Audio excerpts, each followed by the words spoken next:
ঘুমিয়ে যাওয়ার এক পর্যায়ে আমি দেখি উনি আমার একদম খুবই বাজেভাবে কাছে আমাকে দড়ি দিয়ে বেঁধে রাখছে। ওই যে বেড থাকে না, হোটেল রুমে তো ছোট, ছোট বেড থাকে, ওই বেডের মধ্যে হচ্ছে গিয়া রশি দিয়ে বেঁধে রাখছে। এই বিয়ে হলে এরকমটা হয়। কিন্তু কিরকম যে হয় এটা বলতেছে না। বিয়ে হলে এরকমটা হয়। বাড়িতে গিয়েছি, সাথে, সাথে আমি বলতেছি আমি ওনার সংসার করব না। আমি ওনার কাছে যাব না, আমি থাকবো না। সবাই বলতেছে যে কেন থাকবো না? থাকতে হবে।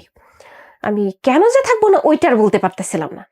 রাতে হচ্ছে গিয়া নরসিংদী শহরে তো আবাসিক হোটেলগুলি যে পাওয়া যায় সেখানে আমাকে পাঠানো হয়। জীবন্ত মানুষকে জবাই করলে যেরকম অনুভূতি হয় আমার ঠিক তেমনই হচ্ছিল।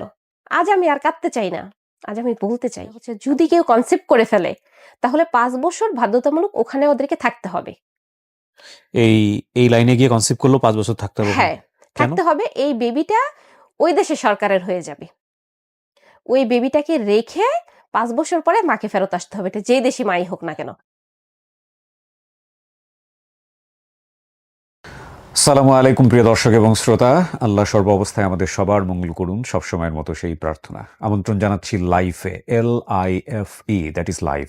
আর এই অনুষ্ঠানে যদি আপনি অংশগ্রহণ করতে চান দয়া করে আমাদেরকে ফোন করবেন। আমাদের ফোন নম্বর হচ্ছে 09639887777। এছাড়া আমাদের যে মেল অ্যাড্রেসটি রয়েছে sharemystory24@gmail.com, সেখানেও আপনি মেইল করতে পারেন। আপনার নামটা বলেন। আমার নাম হচ্ছে জানা, এটা কি অরিজিনাল নাম? জি। আপনার বয়স?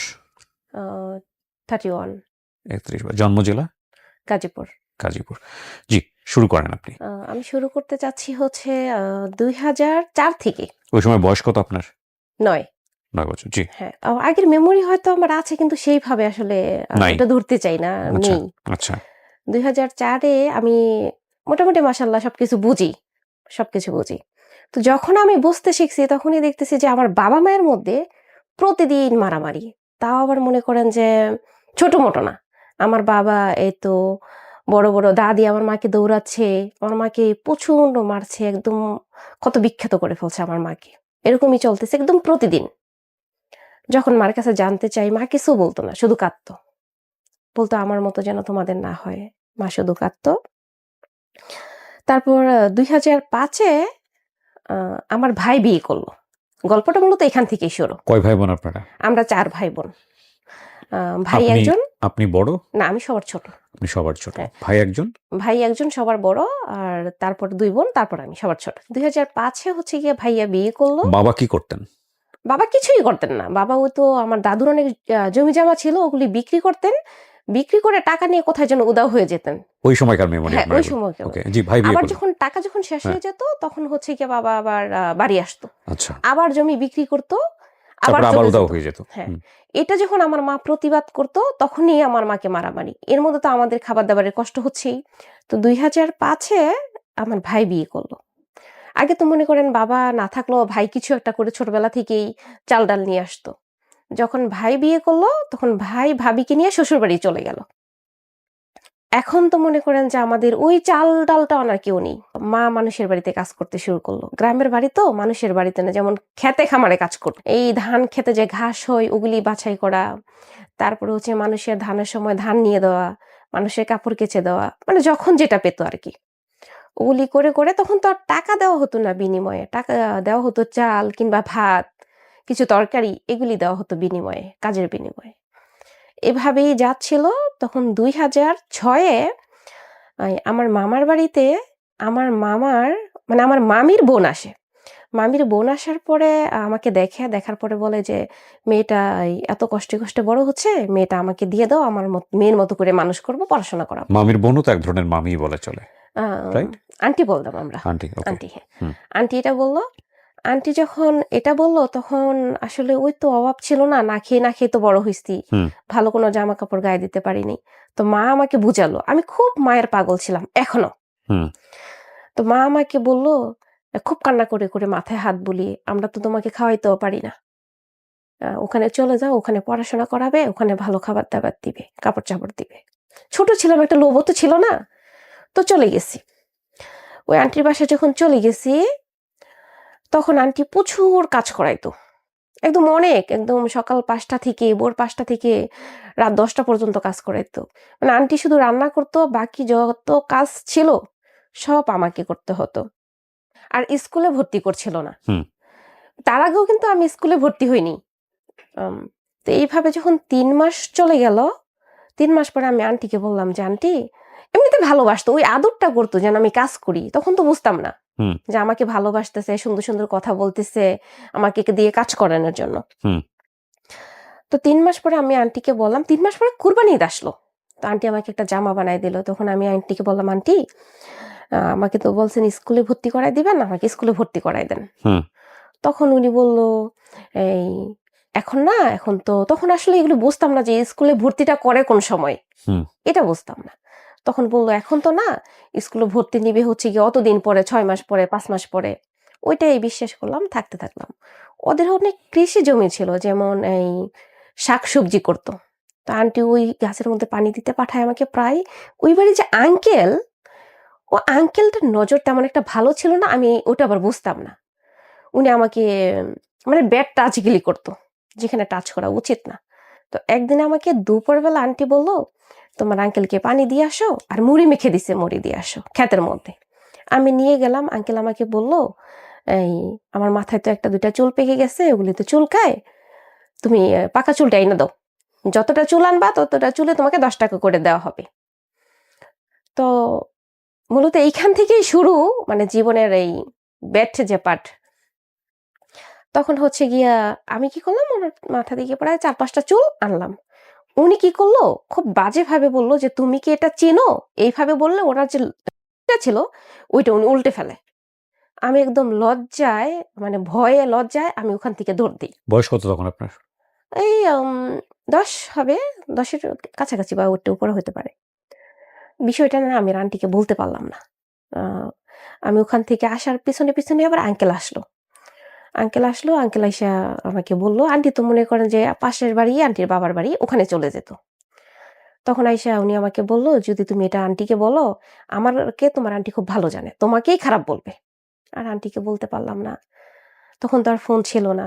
কিছুদিন পর আমার বাবা গেল আমাকে দেখতে। বাবাকেও বলতে পারলাম না। প্রচন্ড কাঁদলাম যে, "বাবা আমি চলে যাব। আমি এখানে থাকব না।"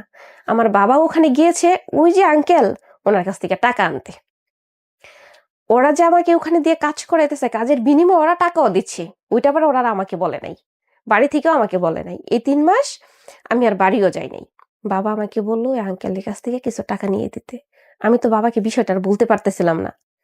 আমি শুধু বাবার সাথে কাঁদছিলাম যে, "বাবা আমি বাড়ি যাব, বাড়ি যাব।"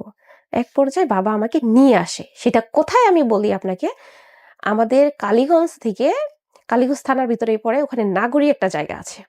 ওই নাগরী মোটামুটি অনেকটা দূরে। ওখান থেকে বাবা আমাকে হেঁটে আমাদের বাড়িতে নিয়ে আসে। দূর থেকে যখন মা আমাকে দেখতে পেল, মা ওখান থেকে লাঠি হাতে নিয়ে আমাকে দৌড়াচ্ছে। কতদিন পর বাড়িতে গেছেন? ৩.৫ মাস, ৩.৫ মাস। আমি রোজার কিছুদিন আগে আসছি, কিন্তু কতদিন আগে সেটা বলতে পারব না। কুরবানের ১ সপ্তাহ পরে আমি বাড়িতে যাই। আচ্ছা, তো লাঠিতে দৌড়াচ্ছে। হ্যাঁ, মা আমাকে লাঠিতে দৌড়াচ্ছে। লাঠিতে দৌড়াচ্ছে এই কারণ, এখন আমি খাবো কি? ঘরে তো চালও নেই। মা তো আর ওই বিষয়টা জানে না। যখন মা আমাকে লাঠিতে দৌড়ালো, আমি চলে গেলাম মামার বাড়িতে। আর বাড়ি গেলাম না। মাকে বিষয়টা বলতেও পারলাম না। চলে গেলাম। ওখানে যাওয়ার পরে ভাবছি যে আসলে মামির কাছে বলবো। আবার ভাবলাম মামিরই তো বোনের জামাই। বিষয়টা কি মামি সে আমাকে বিশ্বাস করবে? আর বলতে পারলাম না। ভিতরে একটা কষ্ট রয়ে গেল। ওখান থেকে আবার ওই বাড়িতে পাঠানো হলো। ওই বাড়ি আবার একটা বড় ছেলে ছিল। কত হবে? ২০-২২ হবে তখন ওই ছেলেটার বয়স। ওই ছেলেটা আবার এরকম একদিন করল। ওই ছেলেটা কে হতো আপনার? ওই মানে আন্টির ছেলে, ভাই। ও আন্টির ছেলে হ্যাঁ, সম্পর্কে ভাই আন্টির হতো। ওকে। ছেলে সম্পর্কে ভাই, ভাই ডাকতাম। তো ভাইয়া আমাকে বলল, এই যে এরকম তুমি কি জানো মেয়েরা বড় হলে কি হয়? মেয়েদের বিয়ে হতে হয়, বাচ্চা হতে হয়। আ ওই পিরিয়ডের বিষয়টা বলছিল। আসলে তখনো পর্যন্ত এটা আমি বুঝি না। মেয়েরা বড় হলে তো এটা হয়।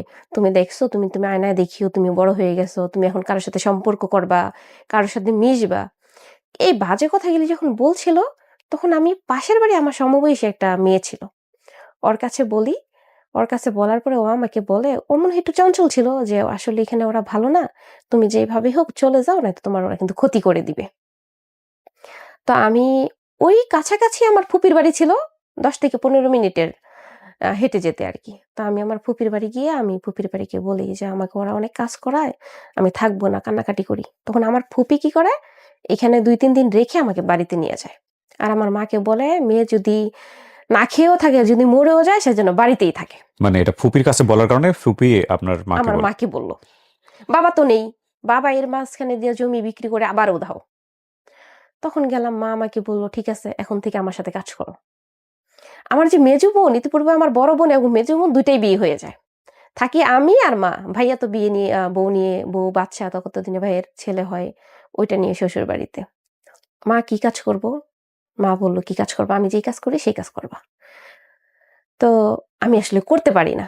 ওই যে ধান ক্ষেতের ভিতর থিকা ঘাসগুলি বাছাই করা, তারপরে হচ্ছে এই মানুষের ধান নিয়ে ছাদের উপরে উঠা কিংবা এক বাড়ি থেকে আরেক বাড়ি নিয়ে যাওয়া, আনা, ধান সিদ্ধ করা আমি পারছিলাম না।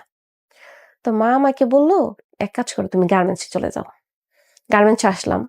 কিন্তু কোথাও আমাকে নিচ্ছিল না। না নেওয়ার কারণে আমি আবার চলে গেলাম। এর ভিতরে বলে রাখা ভালো, যখন বর্ষার সময়টা আসে, তখন ২ দিন ৩ দিন আমাদের না খেয়ে থাকতে হয়। মা-মেয়ের না খেয়ে থাকতে হয়। মেজো আপুও কষ্ট করেছে, কিন্তু উনার তো বিয়ে হয়ে গেছে। তখন কষ্ট করছি আমি আর মা।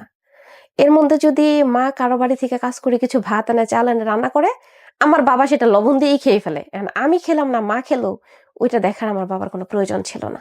কি করতে ভদ্রলোক টাকা দিয়ে? আজও জানি না। উনি কখনো বলেনি। তো বাবা যখন খেয়ে ফেলতো, মা এটা নিয়ে প্রচন্ড ঝগড়া করতো আর তখনই মাকে মারতো। যে, "আপনি কাজ করবেন না, টাকা দিয়ে বাজার করবেন না।" মানে মা বলতো, "আপনি অন্য মেয়ের কাছে যান, তাকে খাওয়াবেন, তাকে।" মানে কয়েকবার এটা এই যে এই কয়েক বছরে এটা শুনছি যে, আমার বাবা টঙ্গীতে বিয়ে করছে, একটা বাচ্চা আছে। হুম, গাজীপুরে বিয়ে করছে, ওই মহিলার ২ টা বাচ্চা সহকারে খাওয়াচ্ছে। মানে এগুলি শুনতেই আছি। হুম। এগুলি শুনতেই আছি। কিন্তু কোনটাই প্রমাণযোগ্য ছিল না। তো বর্ষার সময়টা ১ দিন ২ দিন না খেয়ে থাকতাম। ওই কচু সিদ্ধ, হুম, তারপর হচ্ছে শাপলা চেনেন কিনা জানি না। শাপলা, হ্যাঁ, শাপলা তো চিনবেন অবশ্যই। শাপলা সিদ্ধ করে কিংবা লবণ দিয়ে মেখে হুম। এগুলি খেয়েই দিন যেত। একজন আমার একটা জেঠিমা ছিল, প্রতিবেশী, সম্পর্কে আরকি, আপন না। তো উনি প্রায় সময়ই কিছু ভাত, বাসি ভাত বা পান্তা ভাত, বাসি তরকারি এগুলিই খেতাম। এগুলি খেয়ে, খেয়ে বড় হচ্ছিলাম। এর মধ্যে আমার মা কি করলো? আমার ফুপির সাথে যোগাযোগ করলো আমাকে বিয়ে দিয়ে দিবে। আমার ১২ শেষ হয়ে ১৩ তে পড়েছে বয়স। হুম। বিয়ে দিবে। কেন বিয়ে দিবে? এই যে খাওয়াইতে পারে না। এর মধ্যে আমাদের যে প্রতিবেশী ওরা বলতো কি যে গোবরে পদ্ম ফুল ফুটছে, এই পদ্মের কি যত্ন নিতে পারবো কিনা? এই মানুষটাই না ছেড়ে নিয়ে যাবে। এই মানে ধরনের কথা বলতো। আপনার চেহারা দেখে এগুলো হ্যাঁ, বলতো। হ্যাঁ। তো ফ্যাক্ট হচ্ছে যে একটা গরিব ফ্যামিলিতে যেখানে সাপোর্ট দেওয়ার মতো কেউ নাই, সেই ফ্যামিলিতে এবং একটা পুরোপুরি অকওয়ার্ড কমিউনিটিতে একটা দেখতে সুন্দর মেয়ের জীবনের যে স্টার্টিংটা সেটা কেমন হইতে পারে একটু চিন্তা করে নিয়েন। তাহলে ওকে বোঝাটা সহজ হবে। জি। এই কথাগুলি যখন রাস্তা দিয়ে কোথাও যাই তখন তো আসলে পর্দা-টর্দা করতাম না। একদম খোলা চলতাম। আ কোথাও গেলে বলতো, "এই যে চিটারের মেয়ে আসতেছে।" এগুলি বলতো কারা? ওই তো ১৪-১৫ বা ২০ বছরের কিশোর যারা আছে, কিশোর বয়সের তরুণরা বলতো। চিটারের মেয়ে যাইতেছে, বাটপাড়ের মেয়ে যাইতেছে, আমাদেরকে চোখে দেখে না। আমাদের কাছে আসলো তো এই অভাব থাকে না। এই কথার মিনিং কিন্তু বুঝতাম না যে এটা আসলে কি বলতেছে। আ শুনো না শোনার মতো করে চলে যেতাম। কিন্তু ভীষণ লজ্জা লাগতো। একটা সময় বাড়ি থেকে বের হওয়া বন্ধ করে দিলাম। আমাদের বাড়িটা এমন, আমাদের বাড়ির সামনেও কোনো বাড়ি নেই, বামেও নেই, ডানেও নেই, সব বাড়ি পিছনে। এমন একটা আলগা বাড়ি যেটাকে বলে, আলগা বাড়ি। ওই আমাদের ঘরটা ছিল একদম ভাঙা জরাজীর্ণ একটা ঘর ছিল টিনের। যখন খুবই ইন্টারেস্টিং বিষয় সেটা হচ্ছে যখন ঝড় তুফান হতো, মা বলত চোখের নিচে লুকায়ে থাকতে। তখন হচ্ছে গিয়ে মা বলল যে আমাকে বিয়ে দিয়ে দিবে। ফুপুর সাথে যোগাযোগ করল।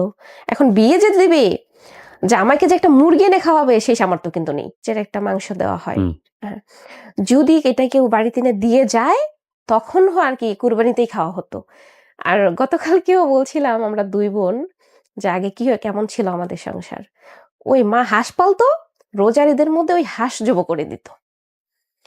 তা এটা নিয়ে আমার মায়ের সাথে খুব রাগারাগি হয় যে, "মা আমি কেন বিয়ে করব?" আসলে বিয়ে বিষয়টা বুঝতাম না তো, এটা বুঝতাম বিয়ে মানে আরেকজনের সাথে থাকতে হবে ওদের বাড়িতে গিয়ে। আমি কেন বিয়ে করব? আমি তো মাকে অনেক ভালোবাসি। আমি তো তোমারে ছেড়ে যাব না। আর মা প্রতি রাত কান্না করত। মা বলত কি মাথায় হাত বুলিয়ে, বুলিয়ে, যদি তোমার বিয়ে হয়ে যায় দেখবা ভালো খাওয়াবে, ভালো জামা কাপড় দিবে। ওই যে ওই গল্পটা যেটা আমাকে আন্টির বাড়িতে পাঠানোর সময় বলেছিল, ওই গল্পটা। ফুপু নিয়ে আসলো কি নসুন্দে থেকে এক ছেলে, কিভাবে পরিচয় তখন আমি জানি না, এটা আমি পরেই বলবো। ছেলেটা দেখতে খুব সুন্দর, চোখগুলি ছিল কি ওই যে নারিকেলের চোখ বলে, সাদা চোখ, ওরকম ছিল। আমি আসলে এই চোখওয়ালা মানুষ কখনো দেখি নাই। ও ফুপু নিয়ে আসলো, যেদিন নিয়ে আসলো সেদিনই বিয়ে, আমি তো জানি না। নিয়ে আসলো, এখন বললো কয়টা মানুষ আসলো, 10-15 জন।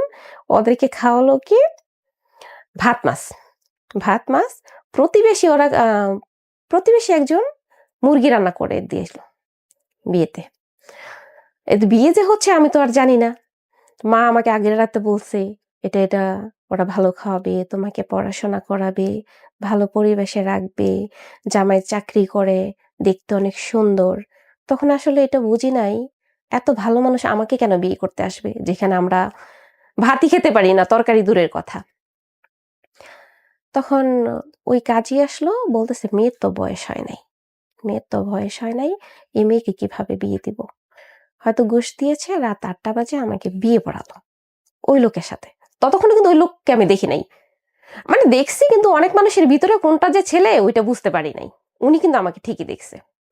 কি দিয়ে আমাকে বিয়ে পড়ালো, একটা ওই 350 টাকা করে একটা কিন্তু কাপড় আছে, লম্বা কাপড়, শাড়ি কাপড় যেটাকে বলে, ওই একটা কাপড়, একজোড়া স্যান্ডেল ছিল, একটা লিপস্টিক ছিল, ওর আসার সময় এগুলি নিয়ে আসতে।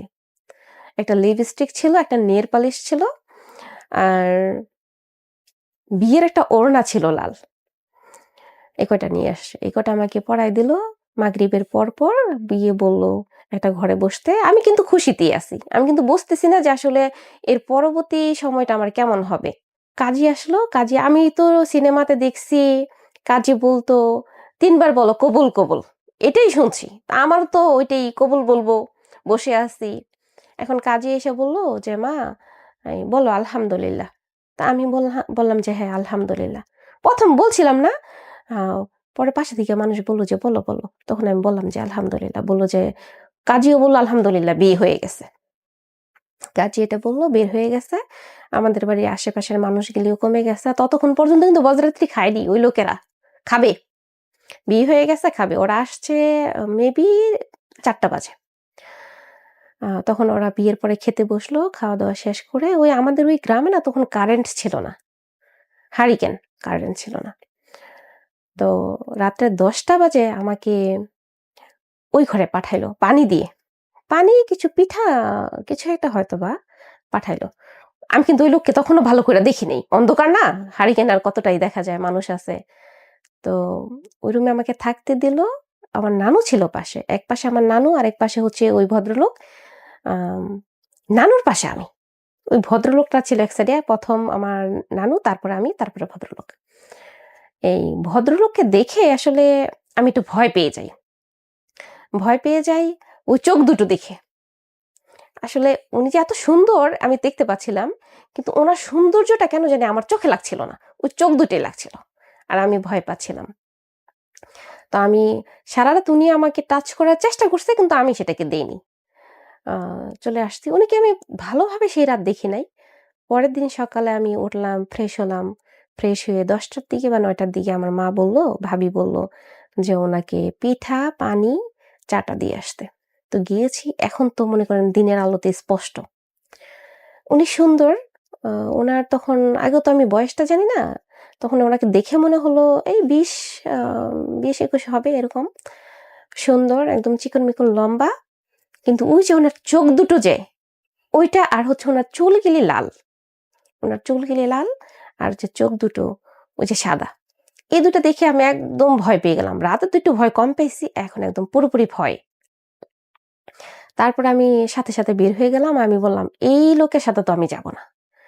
আর সবাই জিজ্ঞেস করলো কেন, আমি বললাম এই যে এই লোকের চোখ এরকম। তখন আমাকে ওই যে ভারতীয় সিনেমার দেখানো শুরু করলো, এই যে দেখো এই ওরা লেন্স লাগায়, আর এটা তো আল্লাহ দিয়েছে, মানে এইভাবে বললো আর কি, এটা তো এই চোখ সুন্দর, এই চোখ সুন্দর।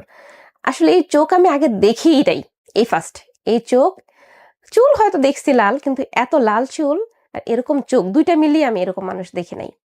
এখন আমি বলতেছি কোনোভাবেই হচ্ছে গিয়ে আমি এই লোকের সাথে যাব না। এই লোক বলতেছে ওই লোকের সাথে আমাকে ঘুরতে যেতে হবে, আমাদের এলাকাটা ঘুরে দেখাতে হবে। তো আমি বললাম যে আমি যাব না। আমি তো কান্না ওনার চোখ দেখে আর ওনার চুল দেখে আমি কোনোভাবেই এটা মানতে পারতেছিলাম না যে উনি আমার বর। ওনার একটা ফ্রেন্ড ছিল, উনি আমাকে বলল যে আপনার বাবা মা যে কি ভুল করেছে এটা আপনি এখন থেকে টের পাবেন, এইভাবেই বল। মানে আপনার হাজবেন্ডের ফ্রেন্ড এটা হুট করে সে কেন বলতে যাবে? ওনার সাথে কোনো শত্রুতা ছিল? না, এই তো আসতেছি এখন। জি। তো আমি বললাম যে আমি যাব না। মূলত ওনাকে আমার পছন্দই হয়নি, আমি কি যাব ওনাকে নিয়ে এলাকায় ঘুরতে, ওনাকে দেখে আমি ভয় পাচ্ছি। তখন বলল যে আপনি গিয়ে দেখেন কি বলে। তো আমি যাচ্ছিলাম না, সবাই বলতেছে যেতে, তারপর আমি বললাম যে না আমি যাব না।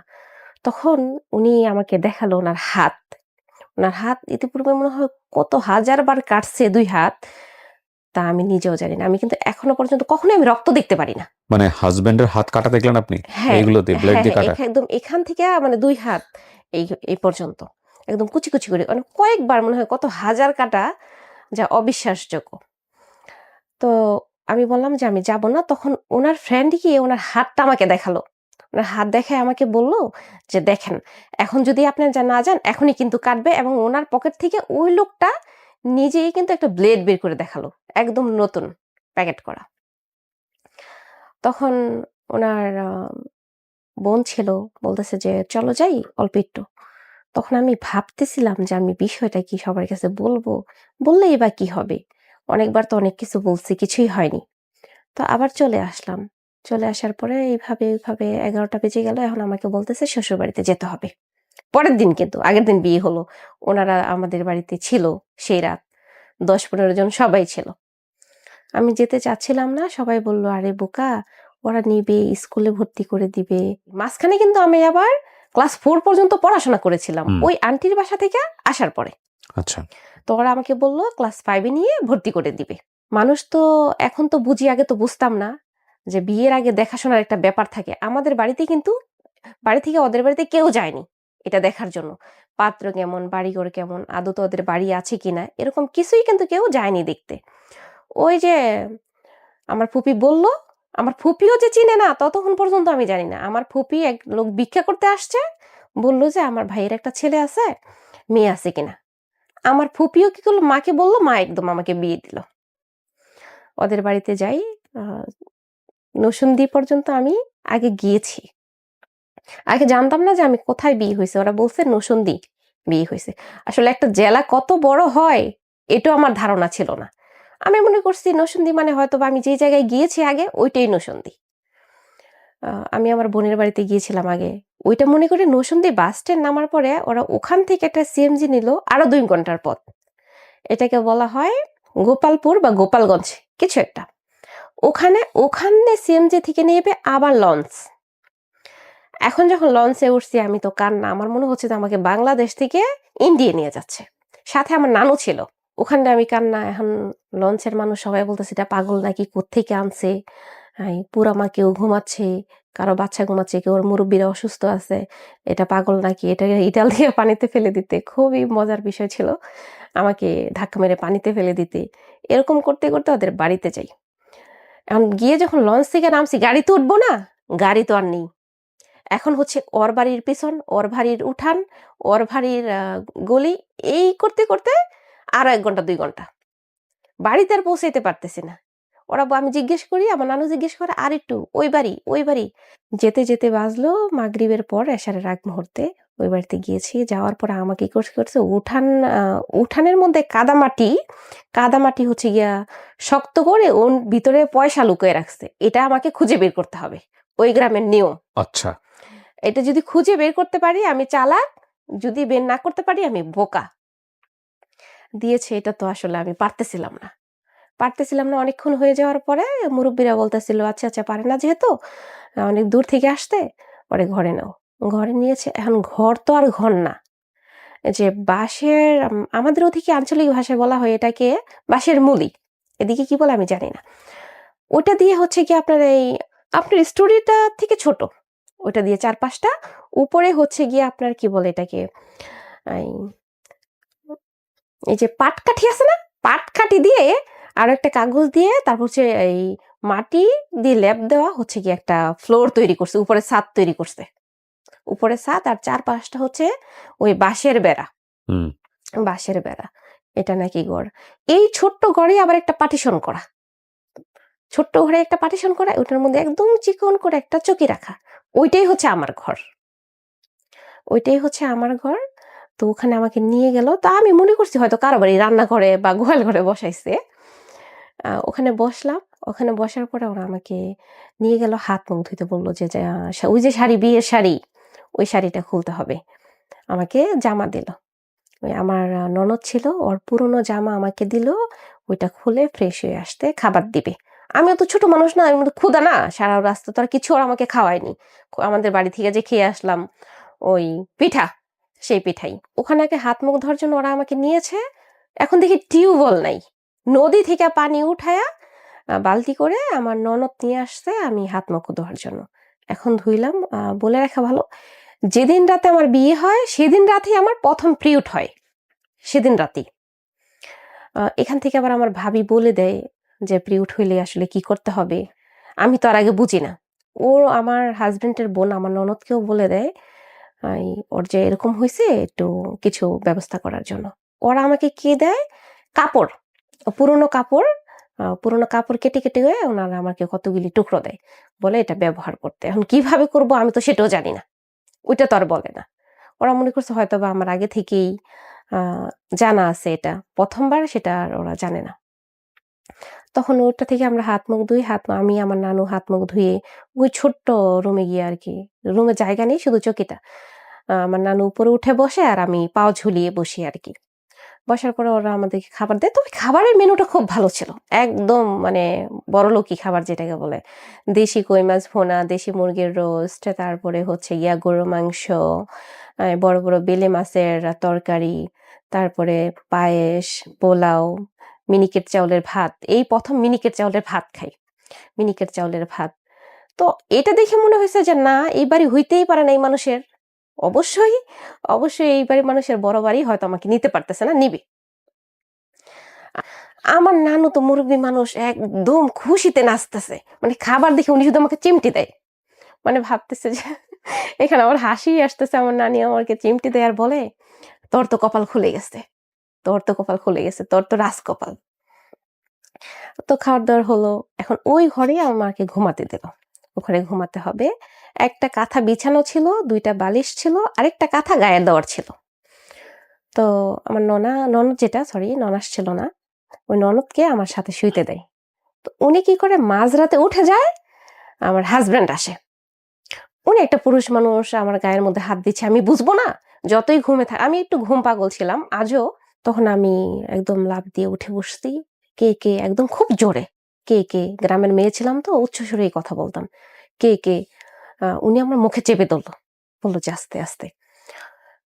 তারপরও পাশের মানুষ শুনতে পেয়েছে, যেহেতু এরকম ছোট একটা ঘর, তার চেয়েও ছোট। ওরা বলতেছে, আই চুপ করো চুপ করো, আই বিয়ে হইছে, এরকমটা হয় এরকমটা হয়। আমার শাশুড়ি বলতেছে ওই মা প্রেগনেন্ট থাকে নাকি, এটা আমার ধারণা ছিল, হয়তো মামি টামি হবে। ঘুমাচ্ছিলাম, আবার বললো যে সরি সরি, মানে আর করবো না আর করবো না। তো আবার যখন ঘুমটা আসতেছিল তখন আবার একই কাজ করতো। এখন আমার কথা হচ্ছে, উনি কেন আমার গায়ে হাত দিবে? উনি কিন্তু যখনই আমি জেগে যাচ্ছি, রুম থেকে বের হয়ে যাচ্ছে, আবার যখন ঘুমাইতেছি ওনার বোন উঠে যাচ্ছে, উনি আসতেছে। এরকম করতে করতে রাতটা চলে গেল। দিনে দেখি আমাকে আর কোথাও নেয় না। এখন ওরা আমাকে একটা কাপড় দিল গোসল করতে। আবার ওই যে নদী থেকে পানি এনে, আমার ননদে পানি এনে দিল। মানে বিয়ে হলে হাজবেন্ড ওয়াইফের যেই সম্পর্কটা, এটা নিয়ে আপনার কোনো আইডিয়াই ছিল না? কেউ বলেই নাই, আমার কোনো জীবনে ধারণাই কোনোদিন ছিল শুনেনও নাই আপনি? না না, আমি কখনো এবং শুনিই নাই। পুরুষ মানুষ সম্পর্কে ওনার ছোটবেলায় যে আইডিয়াগুলো হয়েছে, সেগুলো তার আমি অনুষ্ঠানে অতটা ডিটেল আনতে পারি নাই। তাতে এক ধরনের আতঙ্কই ওনার মনের মধ্যে বিরাজ করছে যে মানুষের জীবন অনেক বেশি বৈচিত্র্যময়। গল্পতে আপনি কি নিবেন না সেটা একেবারেই আপনার বিষয়, কিন্তু এটা একটা কমপ্লিট স্টোরি। শেষ পর্যন্ত যদি না শোনেন তাহলে বুঝতে পারবেন না আসলে কোথায় গিয়ে দাঁড়িয়েছে। জি, তারপর? তো আমি সকালবেলা ওনারে, আমি গোসল করবো না, আমি বলতেছি গোসল করবো কেন? তো আমার নানু মানুষের সামনে কিছু বলতেও পারতেছে না, আমার চিমটি দিচ্ছে শুধু, মানে আমি গোসল করতে। নানুরে বুঝাইতে পারতেছি না যে আমি গোসল করব কেন সকাল সকাল। তখন কিন্তু শীত ছিল, তো নানু আমাকে চিমটাচ্ছিল। এক পর্যায়ে নানু আমাকে কানে, মহিলা মানুষ আবার গ্রামের মানুষ যেমন হয়, ফিস ফিস করে বলতেছিল, এই রাতে কি তোদের কিছু হয় নাই? কি হবে? আমি জানতাম হ মানে কি, বাবু হবে, আমার কি হবে? উনি বলতেছে যে গোসলটা করে আসো। এখন বাচ্চা ছিলাম তো, এক ছেলে আবার ছোট ছেলে কতগুলি বড়ই নিয়ে আসছে, ওখান থেকে আমি একটা বড়ই মুখে দিছি। এখন তো ওই আমার হাজবেন্ডটা যে মা, এখন বুঝতে পারতেছে এটা শাশুড়ি, উনি তো একদম পুরো বাড়ি চিল্লাইয়া উঠাইছে, হাই সকাল সকাল বাসি গায়ে ফল খায় নাকি, বা সকাল সকাল বাসি গায়ে ফল খায় নাকি, গোসল করছে না, 10টা বাজতেছে গোসল করছে না, এটাও শিখাই দিব নাকি। উনি এটা বলতেছে গোসল করছে না, কিন্তু গোসলটা কেন করবো ওইটা কিন্তু বলতেছে না। আমি কেন গোসল করলাম না এটা নিয়ে চিল্লাইতেছে। তো ওই পানি এনে দিল, উনি কি করলো, একটা কাপড় দিয়ে 4-5টাকে এইভাবে গ্রাউ করে দিল, আর আমাকে বললো এখানে কাপড় বদলাইতে। তো এখন আমি তো আশায় আছি আমার শ্বশুর বাড়িতে নিয়ে যাবে, এটা যে শ্বশুর বাড়ি বুঝতে পারতেছি না, কারণ এত ভালো খাবার খেয়েছি, এই বাড়ি তো হইতেই পারে না, ওদের থেকে তো আমাদের বাড়ি ভালো, তাহলে আমরা কেন ভালো খাইনি। আমার প্রশ্ন ছিল এটা। মোটামুটি ওদের বাড়ি থেকে আমাদের বাড়ি ভালো, আমরা তো ভালো খাইনি। তো দুপুর হলো, দুপুরের মধ্যে তো আরও ভালো খাবার, খাবার কত সুন্দর খাবার, ইলিশ মাছের, সরিষা ইলিশ, আবার সরিষা ইলিশ। এত ভালো খাবার পাচ্ছে কই তাহলে? পরে তো বলবো, এটা এত আমি বলতে পারবো না। ওর গল্প বলার স্টাইলটা খুবই সুন্দর। এটা যদি আমি এক্সপ্লেইন করি আপনাদেরকে, তাহলে হয়তো বুঝে যাবেন যে স্টোরি টেকিং নিতে হয় কীভাবে। গল্প বলাটা গড গিফটেড, সবাই এটা পারে না। ও জানে না ও কত সুন্দর গল্প বলে, বাট আমার জন্য কাজ করাটা ইজি হবে এডিট করার ক্ষেত্রে। জি বলেন। তো আমি তো জানি না ওরা কোত্থেকে এত ভালো খাবার খায়। সরিষা ইলিশ, ইলিশ মাছের মাথা দিয়ে মুগ ডাল, তারপরে হচ্ছে ইলিশ মাছের লেজের ভর্তা, এগুলি তো কখনো চোখেই দেখি নাই। কত ভালো খাবার। এখন ওরা আমাকে একটু দূরে একটা বাড়ি দেখাইতেছে, টিনের ঘর হলো অনেক বড়, অনেক দূরে। আর এটা ততক্ষণে বুঝতে পারলাম এটা একটা চর, এটা একটা চর, এটা আসলে কোনো ঘনবসতিই না। এখানে একটা বাড়ি, ওখানে একটা বাড়ি, ফাঁকা ফাঁকা ফাঁকা ফাঁকা, আর সবার বাড়িগুলি মোটামুটি এরকমই, বিল্ডিং কিন্তু নাই। আশেপাশে যাই দেখছি হয়তোবা যারা বড় লোক তাদের টিনের ঘর, আর এই যে বাঁশের ঘরই সবার। আর ওরা রান্না করে হচ্ছে সবাই গরু আসলে গরুর যে গোবর হয় সেটা থেকে একটা লাকড়ি তৈরি হয়, সেটা দিয়ে।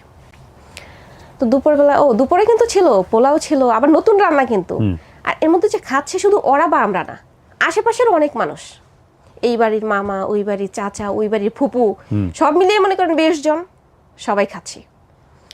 এখন আমার নানু তো একবারে খুশিতে হাসতে হাসতে, মানে উনি তো শুকরিয়া আদায় করার শেষ নেই। আলহামদুলিল্লাহ, আলহামদুলিল্লাহ, আমার নাতির এত বড় ঘরে বিয়ে হয়েছে, খাবার দেখেই কিন্তু। পরে আমার নানু জিজ্ঞেস করে যে আপনাদের বাড়ি নাই? এটাই তো আমাদের বাড়ি, আমরা তো বাড়িতে থাকি না, আমরা ভাড়া থাকি নরসিংদী শহরে, গ্রামে থাকি না, এই জন্য আসলে ঘর বাড়ি করি না, বউ আনছি, বাড়িতে আসতে হবে, সেই জন্য এই ঘরটা উঠানো। আমরা নরসিংদী থাকি, ওখানে হচ্ছে জামাই কাজ করে।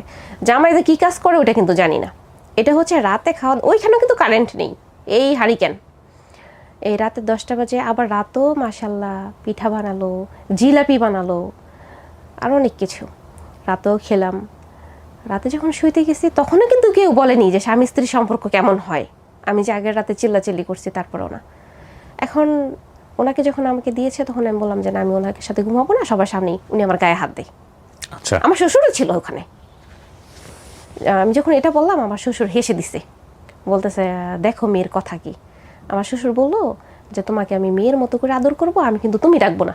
আমার মেয়েদেরকে তুই বলে ডাকি, আমি তোমাকেও তুই বলে ডাকবো, তুমি যেন আবার মন খারাপ করিও না। আমার শাশুড়িও একই কথা বললেন। তো ঠিক আছে, মেয়ের মতো দেখবে, মেয়ে তুই বলে ডাকুক। তারপরে হচ্ছে গিয়া আমার শ্বশুর হেসে দিল, হেসে দিয়ে বলতেছে শোনো মেয়ের কথা, শোনো মেয়ের কথা, বিয়ে হলে তো স্বামী স্ত্রী একসাথেই থাকে। আমার শ্বশুর কিন্তু এটা বললো। এখন আমার লজ্জা লাগতেছে, উনি একজন ছেলে মানুষই আরেকজন ছেলে মানুষকে শিখিয়ে দিতেছে আমার গায়ে হাত দিবে, কেন দিবে? তো ওই রুমে শুতে গেছি, উনি আসতে, পরে আমি আবার চিল্লে লাগাইতেছি আমি ঘুমাবো না, আমি এই বাড়িতে থাকবো না, চলে যাব। এর মধ্যে মনে করেন একদম গ্রামের আঞ্চলিক ভাষায় আমার নানুরে বকা আমি, তুই হইস সবচেয়ে খারাপ, তুই আমার আনলি কেন, তুই জানতি না? এখন আমার নানু আমার মাথায় হাত বুলাইতেছে, বুঝাইতেছে এই বিয়ে হলে এরকমটা হয়, কিন্তু কীরকম যে হয় এটা বলতেছে না। বিয়ে হলে এরকমটা হয়, এরকমটা হয়, মেনে নিতে হয়, মানিয়ে নিতে হয়, এটা হয়। তো আমি ঘুমিয়ে গেছি, ওনার বোন উঠে গেছে, উনি আসছে আবার সেই জড়াজড়ি, সেই নিজেকে বাঁচিয়ে নিছি। সকাল হলো, এখন তো জানি যে আমি দেখছি যে আমাদের আশেপাশে যাদের বিয়ে হয়েছে তখন পর্যন্ত সবাইকে বিয়ের একদিন পরে কিন্তু বাবার বাড়িতে নিয়ে আসতে, আর আমাকে আর নিতে আসে না। 2 দিন হলো না, পরের দিন সকালে আসবে কিনা ওইটাও জানি না, ফোনও নেই যে কথা বলবো। এরকম করতে করতে 10টা দিন চলে গেল। 10 দিনের দিন আমার বাবার বাড়ি থেকে আমার ভাই আসলো, 2 বোনের জামাই আসলো, একটা চাচাতো ভাই আসলো, একটা মামাতো ভাই আসলো। আসার পরে তো ওদের বিশাল আয়োজন। এখন উনি যে চাকরি করে, তো উনি তো চাকরিতে চলে যাবে না, এই 10 দিনে কিন্তু উনি এখানে। উনি বলতেছে চাকরিতে পরে গেলেও সমস্যা নেই, পরে যাবে। মানে ওনার মা বলছে ওনার সাথে কিন্তু আমার কোনো কথা হচ্ছে না, ওনার সাথে ওই প্রতি রাতে এটাই হচ্ছে। আর আমি নিজেকে যেইভাবে পারতেছি এর মধ্যে আমি ওনাকে কামড় দিচ্ছি, খামচি দিচ্ছি, মানে বিভিন্ন জায়গায় ওনার কেটে ফেলছি, যেমন ঘাড়ে, বুকে, হাতে, কপালেও, মানে যখন যেখানে পারছি সেখানে আমি খামচি দিছি, কামড় দিয়েছি। এরকম করে 10 দিন পরে আমার ভাইয়া গেল। অনেক বড় আয়োজন, খাসির মাংস, গরুর মাংস, দেশি মুরগির রোস্ট, মাছ, সব কিছু দেখে আসলে ওরা কি লোভেই পড়ে গিয়েছিল নাকি ওই খাওয়ার কাছে বিক্রি হয়ে গিয়েছিল আমি তা জানি না, আজও জানি না, কাউকে প্রশ্ন করি নাই। সবাই আমাকে বলল অনেক ভালো, আমাকে নিয়ে গেল, আমার হাজব্যান্ড সহকারে, আমার নানু সহকারে আমাকে নিয়ে গেল। নিয়ে যাওয়ার পরে বাড়িতে গিয়েছি, সাথে সাথে আমি বলতেছি আমি ওনার সংসার করবো না, আমি ওনার কাছে যাব না, আমি থাকবো না। সবাই বলতেছে যে কেন থাকবো না, থাকতে হবে। আমি কেন যে থাকবো না ওইটার বলতে পারতেছিলাম না, কিন্তু থাকবো না। ওরা বলতেছে যে ওনার একটা দোষ দেখাইতে, আসলে আমি না ওইটা পারতেছিলাম না বলতে, যে আমি কেন থাকবো না। তারপর হচ্ছে গিয়ে উনি সবাইকে বলল 10 দিন আমি কি করেছি, দেখালো ওনার হাত পা যতটুকু সম্ভব দেখালো আর বলল। তখন না আমার ভাবি আমার সাথে খুব খারাপ বিহেভ করলো। প্রথমে হচ্ছে ভাবি ভাইকে বলছে, আমার ভাবি খুব ভালো মানুষ, মানে ভাইয়ারটা আমার ভাবি বলছে আর কি, ভাইয়া তো আর বলতে পারে নাই। তো আমাকে কি করলো, ওই যে আমাদের বাড়িতে বললাম যে আমাদের বাড়িতে একটা ঘর যেমন ছিল, পাশের বাড়িতে আমার এক প্রতিবেশী আন্টির বাড়িতে আমাদেরকে পাঠাইলো ওখানে থাকতে, ওখানে থাকতে হবে। দেন ওখানে হচ্ছে গিয়া আমাকে বুঝিয়ে দেওয়া হয়, রাত ওই বাড়িতে পাঠানো হয়। কিন্তু আসলে আমি পারছিলাম না, মানে আমি কোনোভাবেই ওনার হাতটাকে সহ্য করতে পারতেছিলাম না। আবার সেই একই অবস্থা হয়, উনি ওনার মতো চেষ্টা করছে, আমি আমার মতো আমাকে বাঁচানোর চেষ্টা করছি। সারা রাত কোথায় ঘুম, সকালবেলা 5টার দিকে আমার ভাবিরা, ওই আন্টির ছেলের বউরা ভাবিরা আমাকে কাপড় চাপড় দিল, সাবান দিল, একদম খুব ভোরে। আমার কাছে মনে হচ্ছিল যে এই বিষয়টা খুব লজ্জার, খুব ভোরে গোসল করতে হবে। মনে হয় তখন আজান দিচ্ছিল মেবি, বলতেছে গোসল করে আসতে, মানে সকাল হওয়ার আগে। এই শীতের ভিতরে আমাকে গোসল করতে হয়েছে ওখান থেকে। আসলে কিছুই তো হয়নি, তাহলে আমি গোসলটা করবো কেন এই শীতের মধ্যে? তারপর আমি গোসল করছি, গোসল করে আসলাম। এখন আমি বলতেছি না আমি থাকবো না। সেই দিনে আমার ভাই আমাকে প্রচণ্ড মারলো, প্রচণ্ড। এই যে শলার ঝাড়ু আছে না, শলার ঝাড়ু ঝাড় দিতে দিতে কিন্তু ছোট হয়ে যায় আর এটা অনেক শক্ত হয়ে যায়। এই শলার ঝাড়ু দিয়ে আমার ভাই আমাকে খুব মারলো। কেন আমি যাব না, দোষটা কি? আসলে দোষটা দেখাতে পারতেছিলাম না। তারপর হচ্ছে গিয়ে আমাকে মেরে ধরে ওই দিনই আমাকে পাঠায়। পাঠানোর পরে ওই বাড়িতে আবার নিয়ে যায়। নিয়ে যাওয়ার পরে এ লোক এরকমই করে। এখন আমার মেজো বোন আমাকে বললো নসুন দিয়ে আসতে ওনার বাড়িতে বেড়াইতে। মেবি এইভাবে ওইভাবে 3 মাস চলে যায়। 3 মাস চলে যায়। আমার বোন বললো ওদের বাড়িতে বেড়াইতে যাইতে। তো আমি মূলত ওদের উদ্দেশ্য হয়েছে আমাকে এরকম একটা জায়গায় ওরা আমাকে দিবে যেখানে আমার হাজব্যান্ড আমার কাছে আসতে পারে, যেখানে আশেপাশে কেউ থাকবে না, আমি চিল্লাচিল্লি করলেও কেউ শুনবে না, এরকম একটা জায়গায়। পরে আমি তো মনে করছি বোনের বাড়ি, বোন বলছে, বোন তো আর এটা করবে না। তো হচ্ছে গিয়ে আমি আসি, রাজি হই, আমি বোনের বাড়িতে আসি। বোনের বাড়িতে এসে সেদিন দুপুরে খাবার খাই। রাতে হচ্ছে গিয়া নরসিংদী শহরে তো আবাসিক হোটেলগুলি যে পাওয়া যায় সেইখানে আমাকে পাঠানো হয়। সেইখানে আমাকে পাঠানো হয় আমার হাজব্যান্ডের সাথে।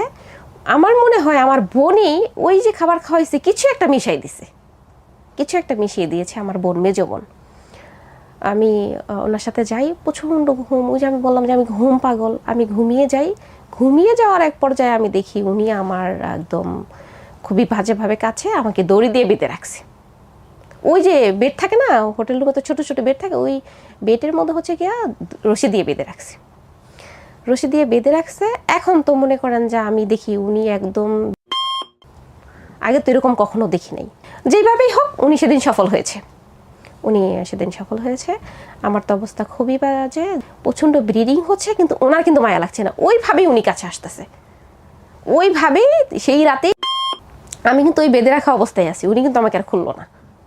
আমি তো যাক না, যেমন আমার কেমনটা মনে হয়েছিল যে একটা জীবন্ত মানুষকে জবাই করলে যেরকম অনুভূতি হয় আমার ঠিক তেমনই হচ্ছিল, যেন শরীর থেকে আমার একটা মাংস বা একটা অঙ্গ প্রত্যঙ্গ কেটে ফেলে দিয়েছিল আর আমি সেটা দেখতে পাচ্ছিলাম। ওনার আর আমার প্রতি মায়া হলো না, উনি ওনার মতো করে উনি সাকসেস হলো। তারপরে হচ্ছে সকাল হলো, আমি তো আর হাঁটতে পারছিলাম না। আপনাদের হাজব্যান্ড ওয়াইফের মধ্যে এই আন্ডারস্ট্যান্ডিংটা কি ছিল? লাইক যেহেতু আপনি বয়সে কম ছিলেন, ইনফ্যাক্ট উনিও তো বয়সে অনেক কম, ওনার জায়গা থেকে খুব সুন্দর করে আপনাকে বোঝানো বিষয়টা, না না না এরকম কোনো কিছু ছিল না? এরকম কিছুই ছিল না যে উনি বলবে যে না আমাদের বিয়ে মানে এটা, আমরা কাছাকাছি আসবো, আমাদের সংসার হবে, বেবি হবে, এমন কিছুই ছিল না। মানে ওনাকে তো দিনে আমি পেতামই না, ওই রাতেই। দিনে যে উনি কোথায় থাকে কি করে আমি তো পেতাম না। আমি তো আর ওরকম তো আসলে হাজব্যান্ড মানে বুঝতামও না যে ওনাকে প্রশ্ন করব যে তুমি কোথায় যাও, কেন যাও, আমাকে কেন সময় দাও না। তারপরে কি হলো? এখন হচ্ছে গিয়া আমরা বের হব, এখন তো আমি হাঁটতে পারছিলাম না, তো উনি আমাকে ধরে ধরে নামাচ্ছিল, আর আমাকে ডাক্তারও দেখায় নাই, আমাকে ওনার বাসায় নিয়ে গেল। এই যে এখান থেকেই কিন্তু আমার বেবিটা চলে আসলো। প্রথম দিনই আপনি? হ্যাঁ, এখান থেকেই বেবিটা চলে আসলো। মাঝখানে ওনার সাথে আমার আবার 2-1 দিন হয়তো গ্যাপ গেছে, তারপর থেকে একদম প্রতিদিন, মানে উনি এটা ছাড়া কিছু বুঝতোই না। ওনার মূলত আমরা এখন বুঝি যে উনি আসলে আমাকে বিয়েই করেছে করার জন্য। ওনার এটাই ছিল মেন পয়েন্ট, ইন্টিমেট হওয়া। না, কিন্তু এটা অন্যায়ের কিছু না, কিন্তু যদি বিষয়টা দ্বিপাক্ষিক জায়গা থেকে সম্মতিক্রমে হয়। একটা হচ্ছে যে সে তো স্বামী, তার হক আছে, কিন্তু সে আপনাকে যে পদ্ধতিতে নিচ্ছে সেটা তো অন্যায়। সেই জায়গাটা কখনো বুঝায়নি। শুধু এটা না, এটা তার বোঝানোর দায়িত্ব ছিল ডেফিনেটলি, কিন্তু তার আগে আপনার পরিবারেরও বোঝানোর দায়িত্ব ছিল। মানে আমাদের ধর্মীয়ভাবেও কিন্তু এই বিয়ে ব্যাপারটাকে এত সহজ করা হয় নাই, চাইলে আমার জোর করে বিয়ে দিয়ে দিলাম, বিষয়টা এরকম না। এবং আমি যতটুকু জানি যে একটা মেয়েকে বিয়ে করানোর আগে তার কাছ থেকে অনুমতি যেতে হয় যে তোমার এটা পছন্দ হয়েছে কিনা, এবং সে যদি বলে আমার পছন্দ হয়নি তাহলে তাকে বিয়ে দেওয়া যাবে না। আর মূল কথা হচ্ছে বিয়ে ব্যাপারটাই তো বুঝতো না, ও পছন্দ অপছন্দ জায়গা তো অনেক পড়ে। সো আপনি তাকে জেনে শুনে ইটস এ কাইন্ড অফ পুরো জীবন জুড়েই একটা ভয়ঙ্কর অভিজ্ঞতার মধ্যে ফেলে দিবেন, যেটা আসলে সবচাইতে একটা পবিত্রতম ফিলিংস নিয়ে তাদের ক্যারি করার কথা। সবচাইতে গুরুত্বপূর্ণ বিষয় কনজুগাল লাইফের, সবচেয়ে গুরুত্বপূর্ণ বিষয়, এবং এটা ছাড়া আসলে কনজুগাল লাইফ চিন্তাই করা যায় না। কিন্তু এটাই তার কাছে হয়ে যাচ্ছে সবচেয়ে ভয়ানকতম একটা বিষয়। এবং কেন হচ্ছে? অজ্ঞতার জন্য হচ্ছে। তো এই অজ্ঞতার জায়গাটা ক্লিয়ার করাটা উচিত ছিল দুটো ফ্যামিলিরই। তারপরে যদি মিউচুয়ালি রিসিভ করে তাহলে বিয়ের সাথে চিন্তাভাবনা ছিল, তার আগ পর্যন্ত তো বিয়ের ব্যাপারটা চিন্তাই করিতে। এই বিষয়গুলো নিয়ে কথা বলাও এক ধরনের ট্যাবু, এটা এক ধরনের স্টিগমা। আপনি চাইলে এই বিষয়গুলো নিয়ে কথা বলতে পারবেন না, ওপেনলি কথা বলার কোনো সুযোগ নাই। ইভেন এই যে পিরিয়ড শব্দটা, এই পিরিয়ড শব্দটা নিয়েও আজ থেকে 5 বছর আগে 6 বছর আগে কথা বলা যেত না সোশ্যাল মিডিয়াতে, অথচ এটা একটা অবভিয়াস থিং মানুষের জীবনে। এটা নিয়ে এত বেশি রাফ অ্যান্ড টাফ, এত বেশি মানে হাইড অ্যান্ড সিকের কী আছে? এটা তো মানুষের জীবনে খুব নর্মাল একটা ঘটনা। এবং আপনি আমাদের মাদ্রাসা যে শিক্ষা ব্যবস্থা, মাদ্রাসা শিক্ষা ব্যবস্থাও আপনি যদি দেখেন, এই বিষয়গুলো এত চমৎকারভাবে পড়ানো হয়, এত সুন্দর করে পড়ানো হয়। আমার মনে হয় না আমাদের যে মেইন স্ট্রিম, যে আমরা মেইন স্ট্রিম বলছি, বা আমাদের যে সাধারণ শিক্ষা ব্যবস্থা, সেই শিক্ষা ব্যবস্থাতেও এত খোলামেলাভাবে এই জিনিসগুলো পড়ানো হয়। তো পড়ানোরও কিছু পদ্ধতি আছে, এই পদ্ধতিগত জায়গাগুলোও অনেক বেশি কাইন্ড অফ ট্যাবুর কারণে হোক বা যে কোনো কারণেই হোক না কেন, আমাদের সোসাইটিতে এই বিষয়গুলো ওপেন ডিসকাশন এখনও অনেক বড় একটা ব্যারিয়ার। তবে একটা বিষয় হচ্ছে যে এগুলো যেহেতু আমাদের জীবনের একটা অবভিয়াস পার্ট এবং খুবই সুন্দরতম পার্ট, যেভাবে প্র্যাকটিস করার মানে সেভাবে সুন্দর যে অবয়বটা দেওয়া হয়েছে প্র্যাকটিস করার জন্য সেই জায়গাটা থেকে, সুতরাং এগুলোর ব্যাপারে প্রপার নলেজ থাকাটা খুবই জরুরি, প্রপার সময়ে প্রপার নলেজ থাকাটা খুবই জরুরি। যেটা আপনার কাছে খুব হাস্যকর ব্যাপার হতে পারে, যেটা আপনার কাছে খুবই নিন্দনীয় ব্যাপার হতে পারে, আলোচনা যোগ্য নয় এরকম একটা বিষয় হতে পারে, সেটা কারো কারো জীবনের জন্য জীবন নাশের বিষয় হতে পারে, শুধুমাত্র জ্ঞান না থাকার কারণে। ঠিক আছে, জি আপনি বলেন। তারপর কয়েকবার কাছে আসতে চাইতো, যেটা আমি একদম আসলে অসহ্যনীয় ছিল, আমি ওনাকে সহ্য করতে পারতাম না। প্রথম হচ্ছে ওনাকে আমার পছন্দই হতো না, আমি এখানে কিছু লুকাতে আসি নাই, ওনাকে আমার পছন্দ হতো না। দ্বিতীয়ত হচ্ছে ওনার যে শারীরিক নির্যাতন, এটা ওনাকে মানুষ বলে মনে হতো না। তখন আর আসলে মেনে নিলাম বিয়েটাকে, বিয়ে মানে হয়তো বা এটাই, বিয়ে মানে এটাই।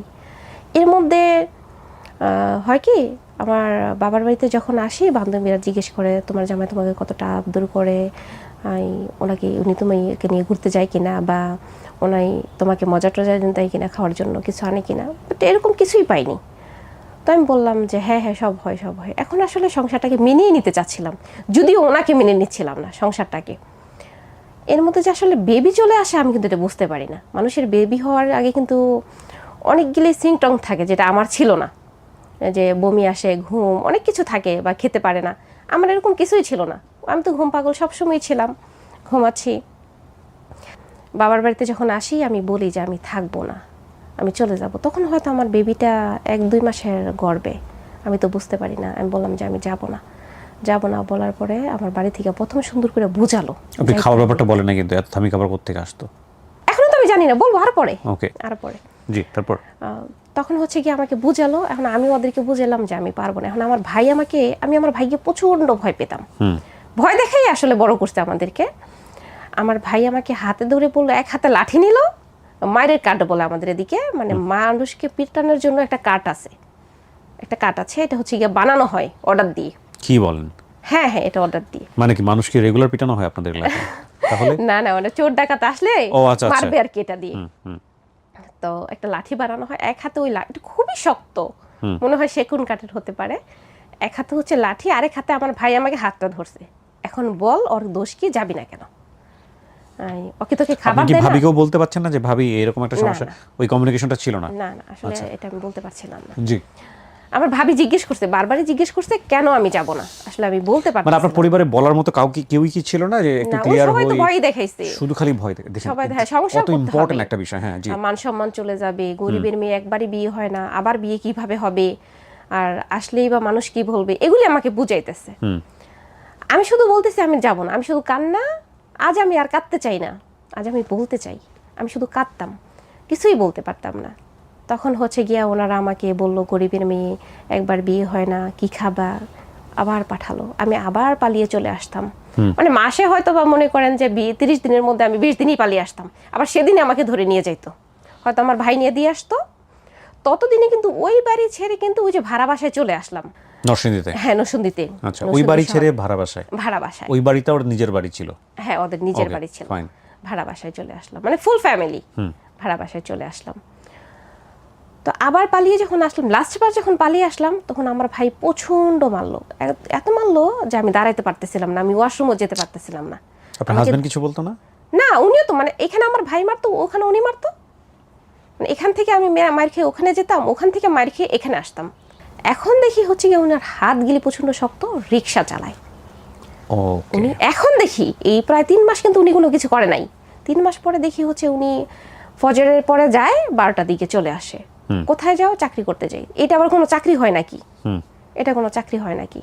তখন আশেপাশের মানুষ বললো, তুমি কি জানো তোমার জামাই তো আগে একটা বিয়ে করছে, আগে একটা বিয়ে করছে, ওনার 3 বছর না 4 বছরের সংসার ছিল, আর উনি কিন্তু রিক্সা চালায়। এটা বিয়ের পরে আপনি জানলেন? বিয়ের 3 থেকে 4 মাসের মাথায় আর কি জানতে পারলাম। এটা আপনার ফ্যামিলি বলেনি যে ছেলে কি করে বিয়ের আগে? আপনি ও জিজ্ঞেস চাকরি করে, ওরা হাইড করেছে, ওরা বলছে যে চাকরি করে। ছেলের ফ্যামিলি হাইড করেছে চাকরি করে? ওরা আমাদের বাড়ি থেকে তো আর ওদের বাড়িতে কেউ যায়নি যে দেখবে ছেলে কি করে, ওদের বাড়ি ঘর রিক্সা চালানো অপরাধ না, কিন্তু কর্মটা ক্লিয়ার করাটা প্রয়োজন ছিল। জি, এটা আমাদের কনসার্ন জায়গাটা। হ্যাঁ, উনি হচ্ছে গিয়ে রিক্সা চালায়। তখন ওইটা নিয়ে আমার সাথে অনেক রাগারাগি করি যে আপনি বলছেন যে আপনি চাকরি করেন, এখন আপনি রিক্সা চালান, কেন করলেন? আপনি আপনার জানি যে আপনি বিয়ে করেন নাই, এখন বিয়ে করছেন, ওখানে হয়তো বা বাচ্চাও শুনতে পারবো কিছুদিন পরে। এদিকে আমার যে বাচ্চা এসে গেছে সেটা কিন্তু জানি না, আমি কিন্তু জানি না। তো প্রায় 4 মাস পরে আমার শরীরটা একটু ভারী ভারী, আমার নিজের ভিতরে যে আরেকটা মানুষ তৈরি হচ্ছে আমি ওইটা বুঝতে পারছিলাম না। শরীরটা ভারী ভারী লাগে, আমার প্রচণ্ড ক্লান্তি লাগে। আমি যেখানে শুই সেখানেই, যেখানে বসি সেখানেই শুই, আমার কোনো খাবার দাবার ভালো লাগতেছে না, আমার শুধু ঘুমাইতে ইচ্ছে করে, মনে সারাদিন ঘুমাই। তো উনি এসে দেখে যে আমি শুয়ে আছি, ঘুমাই আছি, ওনার মা বিচার দেয় আমি কোনো কাজ করি না। আসলে আমি কোনো কাজ করতাম না, এটা সত্যি, আমি কোনো কাজ করতাম না। ভাড়া বাসা ছিল তো, রান্নার খাওয়া ছিল, আর ঘরটা গুছানো ছিল। ঘর গুছানোর মতো ঘরে তো কিছু ছিল না, একটা চৌকি ছিল, আর হচ্ছে কাপড় রাখার যে তখন ছিল, এটার দাম 250 টাকা একটা র্যাক ছিল, এটা ছাড়া কিছুই ছিল না। কাজ ছিল না, কাজ করতাম না। তো উনি এসে কি করতো, ওইখানেই লাথি, জুতা দিয়ে বাড়ি, থাপড় এরকম করতো। তাই আমি ওনাকে বললাম আমাকে একটু ডাক্তারের কাছে নিয়ে যান। উনি বললো, মরে গেলে মরে যাবি, তোর বাবাকে বল। তো এটা আমি বললাম আমার বাড়িতে। মা কান্না করতেছে, বলতেছে ঘরের মধ্যে চাল নাই, 1 সপ্তাহ হয়ে গেছে, তোরা ডাক্তার দেখাবো কি দিয়ে? তো আমি বললাম মা আমি চলে আসি। ধীরে ধীরে আমার পেটটা বড় হচ্ছে। আপনার বয়স কত যখন আপনার বেবি এসছে পেটে? 14 বছর। 14 বছর। প্রচণ্ড ক্লান্ত, আর শুধু ক্ষুধা লাগে আমার, আর শুধু ক্ষুধা লাগে। আস্তে আস্তে কিন্তু ওই যে ভালো খাবারটা ঠিকই ছিল, কিন্তু আমাকে খাবার দেওয়াটা কমে যাচ্ছিল। ভালো খাবার কিন্তু রান্না হচ্ছে ঠিকই, যেমন দেশি মুরগির মাংস রান্না করলে মুরগির গলাটা, মুরগির ডানাটা আমাকে দেওয়া হতো, কিংবা গিলাটা আমাকে দেওয়া হতো, মুরগির কোনো পিস দেওয়া হতো না। মাছের পেটের চাক দেওয়া হতো, কিংবা একদম ছোট্ট একটা লেজ দেওয়া হতো, ভালো পিসটার দেওয়া হতো না, যেটা আগে দিছে। কেন? তো আমি যখন এটা ওনাকে বলতাম, উনি বিশ্বাস করতো না। উনি বলতো, না আমার মা এমন হতেই পারে না, আমার মা খুব ভালো মানুষ, উনি এটা বলতো। আমার বেবির 8 মাস যখন হলো, উনি আমাকে একদিন ওনার কাছাকাছি না আসতে পারার কারণে প্রচণ্ড মেরে ঘর থেকে বের করে দেয়। আচ্ছা। ঘর থেকে বের করে দেওয়ার পরে আমি সারা রাত দরজার সামনে বসে থাকি। রাত 3টার দিকে ওনারই আপন ফুফাতো ভাইয়ের বউ দেখে যে আমি এখানে বসে আছি শীতের কনকনে রাতের মধ্যে। পরে বলতেছে, কি ব্যাপার, তুমি বসে আছো কেন? পরে আমি বললাম, এরকম উনি আমাকে ঘর থেকে বের করে দিছে। পরে বাকি রাতটা ওনার ঘরে রাখলো। যখন আজান দিল, আমি বের হয়ে গেলাম, হাঁটতে নরসিংদী থেকে চলে আসলাম কালীগঞ্জ। হাঁটতে কি দিয়ে আসলাম? রেলপথ দৌড়ে। আমার এটা মাথায় ছিল, রেলপথ কখনো 2টা হয় না, একটাই হয়। ওনাদের বাড়ির ওখান থেকে রেলপথ দৌড়ে হাঁটতে আমি রওনা দিয়েছি হচ্ছে আজানের সময়, ফজরের। আমি দুপুর 1টা বাজে, দুপুরে আজানের সময় আমি আমাদের বাড়িতে পৌঁছাই। পুরোটা রাস্তা আমি হেঁটে আসছি, আমার কাছে তো টাকা ছিল না। প্রথমে নরসিংদী স্টেশন আমি দাঁড়িয়েছিলাম যে আমি গাড়ি করে আসবো, গাড়িতে আসলে টাকা লাগে না, এটা আমি শুনেছি। পরে দেখি কিছু বাজে ছেলেরা আমাকে বাজেভাবে নিচ্ছিল, যে এত ভোরবেলা আপনি একা কেন, এই সাথে চাইলে আমরা যেতে পারি। আমি গল্পের মাঝখানে এখানে একটা কথা বলে নিই। আমার এই স্টোরিগুলো আপনারা অনেকেই ডাউনলোড করে আপনারা গল্পের গ্রাফিক্স চেঞ্জ করেন, যে ভিজুয়ালাইজেশন দেখতে পাচ্ছেন আপনারা এখানে চেঞ্জ করে অত্যন্ত অশ্লীল থাম্বনেইল দিয়ে, যেমন গল্পের যতটুকু এসছে এখানে, সেখান থেকে কোনো একটা লাইন পিক করে আপনারা মূল গল্প বাদ দিয়ে লাইন পিক করে অশ্লীল থাম্বনেইল দিয়ে অনেকেই অনেক চ্যানেলে এটা আপলোড করতে পারেন, অনেক সময় করেনও। তাদের জন্য সতর্কবার্তা হচ্ছে, এটা আইনত দণ্ডনীয় অপরাধ বাংলাদেশের আইন অনুযায়ী, কপিরাইট আইন অনুযায়ী। আর আপনি যতভাবেই এটা করেন না কেন, আপনি কপিরাইট পাবেনই পাবে। এবং ইউটিউবে লাইকনেস বলে একটা ব্যাপার এসছেন রিসেন্টলি। সুতরাং বলবো, যারা এই চুরি চাট্টা করতেছেন তারা দয়া করে থেমে যান এবং এই কাজ কোনোভাবেই করবেন না, একদমই স্ট্রিক্টলি নিষেধ। আমার কোনো কন্টেন্ট, আমার চ্যানেল থেকে নিয়ে স্টুডিও অফ ক্রিয়েটিভার্সের কোনো কন্টেন্ট উইদাউট আওয়ার পারমিশন, কোনো ছোট অংশ, বড় অংশ বা যে কোনো অংশ যে কোনোভাবে কেটে আপনি যদি আপনার চ্যানেলে করেন, সেটা তো ডেফিনেটলি কপিরাইট পাবেন। শুধু কপিরাইট পাবেনই তা না, আমরা আপনাকে ট্র্যাক করে বের করার চেষ্টা করছি। ইদানিং আমাদের একটা টিম কাজ করছে, কারা এই কাজগুলো করেন। সো সতর্ক হয়ে যান। জি। তো আমি হাঁটতে চলে আসলাম নরসিংদী থেকে আমাদের কালীগঞ্জ। বাসায় আসছি, কিন্তু প্রচণ্ড ক্ষুধা। এর ভিতরে আমি কিন্তু পানিও খাইনি কোথাও, প্রচণ্ড রোদ ছিল দুপুরবেলা। হাঁটতে যখন আমাদের বাড়িতে আসলাম, বাড়িতে এসে দেখি মা ঘুমাচ্ছে, ভাবি কাজ করতেছে। তা আমি মাকে জিজ্ঞেস করলাম, মা খাবার আছে? মা আমাকে হাত দিয়ে ইশারা করে দেখাই দিল, খাবার নাই, আটা আছে, কিছু একটা বানিয়ে খাইতে। তখন আমি কি করলাম, লবণ দিয়ে আটার মধ্যে পানি দিচ্ছিলাম, আটাটা গোলাইবো, একটা রুটি বানিয়ে খাবো। বেবির কয় মাস তখন? 8-9 মাস। ওই অবস্থায় আপনি একা এসেছেন এইভাবে? হ্যাঁ, একদম হেঁটে। আমি হাঁটতে আসছি যে আমার পাও গেলে ফুলে একদম এমন হয়ে গেছে। এত দূর থেকে আপনি হেঁটে আসলেন কিভাবে? লঞ্চ পার হয়ে? না, ওটা তো নরসিংদী শহর থেকে। আচ্ছা, নরসিংদী ওনাদের বাসাটা ছিল নরসিংদী স্টেশন, যে রেল স্টেশন, সেখান থেকে খুব কাছে, 5 মিনিট। তারপরে বাসায় আসলেন, আটা গোলাচ্ছেন? হ্যাঁ, বাসায় এসে আটা গোলাচ্ছি। এখন আমার ভাবি আমার মাকে বলতেছে, আপনার মেয়ে যে আসছে, কি দুর্ঘটনা ঘটায় আসতে, ওই যে দেখেন জামাই এসে পড়ছে। মানে আমি আইসা বসতে পারি নাই, উনি এসে পড়ছে। উনি তো ভাসে আসছে, আমি তো হেঁটে আসছি। উনি আসতে আমার ভাইয়ারা সাথে করে নিয়ে আসছে। আমার ভাইয়া যেখানে কাজ করতো, উনি সেটা চিনতো, জানতো, ওখান থেকে নিয়ে আসছে। সারা রাস্তা মনে হয় আমার ভাইয়াকে বলছে, উনি যত রকম আমাকে খারাপ বানাইতে পারে উনি বানাইছে। তারপরে আসার পরে হচ্ছে আমার ভাইয়া আমাকে কিছু জিজ্ঞেস করলো না, আমাকে মারতেছে। বলতেছে যে এই কেন আসলা, আর আমাকে খাবারটাও খেতে দিল না, ওইভাবে আমাকে পাঠালো। ভুরকাটা একদম মাটি দিয়ে হাইটে আসছি না, ভুরকাটা একদম নোংরা, কত জঙ্গল পড়ছে, কত ঘাস পড়ছে, কত নোংরা মাটি চাটি, ভুরকাটা একদম নোংরা হয়ে গেছে। আবার আমাকে ওইভাবে পাঠালো। আমি আমার ভাইয়াকে বললাম, ভাইয়া আমি কিছু খেয়ে যাব। আমার ভাইয়া বললো, বিয়ে দিয়ে দিছি, বাবার বাড়িতে কোনো খাবার নাই, শ্বশুর বাড়ি থেকে খাও। 4টা বাজলো ওখানে আসতে। এখন আমার শাশুড়ি খাবার দিবে না, আমি একা চলে গেছি। তারপরে হচ্ছে গিয়া আবার ভাত রান্না করলাম। ভাত রান্না করে লবণ দিয়ে কাঁচামরিচ দিয়ে আমি ভাত খেলাম। ভাত খাওয়ার পরে ক্লান্ত না, ঘুমিয়ে গেছি। উনি সেই অবস্থায়, মাগরিবের আগ মুহূর্তে সেই অবস্থায় আমার কাছে আসে। আমি হাইটে গেছি, আমার পাওগুলি ফুলে গেছে, যেন আমার পাও দিয়ে রক্ত বের হচ্ছে। আমার ভাই গ্রামে বলে পিড়ি, কাঠের একটা এটার মধ্যে বসে গ্রামের মহিলারা, এটা দিয়ে আমাকে খুব মারলো, কাঠের একটা টুকরা। আমার শরীর থেকে যেন ফেটে ফেটে রক্ত বের হচ্ছে, যদিও রক্ত বের হয় নাই। আমার অনুভূতিটা ওরকমই ছিল। আর ওই যে ভদ্রলোক আমার হাজব্যান্ড, কিছু হলেই মানে উনি হাত কাটতো, কিছু হলেই হাত কাটতো। তারপরে রসুনকে ব্লেন্ডার করে বা বেটে হাতের মধ্যে লাগাতো। রসুন মনে হয় একটা প্রাকৃতিক অ্যাসিড, যেটা লাগালে কিছুক্ষণ পরে ওই জায়গাটা পুড়ে যেত। অ্যান্টিবায়োটিক, হ্যাঁ, এটা প্রাকৃতিক অ্যান্টিবায়োটিক। হ্যাঁ, এটা হচ্ছে গিয়া উনি প্রায় করতো। মানে আমাকে যখন আমি ওনার কাছে আসতে চাইতাম না, উনি বলতো যে এটা করবো, এটা করবো, মানুষকে দেখাবো। মূলত ওই যে বললেন যে ভালো খাবারটা কেন বন্ধ হয়ে গেল আমার, ওই যে ওনার ছেলের সাথে আমি আসলে মিশতে পারতেছিলাম না। ওনার ছেলে যেইভাবে চাইতেছে আমি সেটা করতে পারতেছিলাম না। ওইটা ওরা দেখতেছে না পাশের রুমে থেকে, সেই জন্য আমার ভালো খাবারটা কমিয়ে দিল। না, এটা আপনি গেস করছেন, বলেছে ওরা মুখে এই ধরনের কথা কখনো? না, কখনো বলেনি, আপনি অনুমান করছেন? আমি অনুমান করছি, বা জি। আশেপাশের মানুষ বলতেছে যে তোমাকে খাওয়াইলে কি লাভ না, হবে। অনেক সময় কিন্তু এরকম ব্যাপার আছে এই ধরনের কমিউনিটিতে।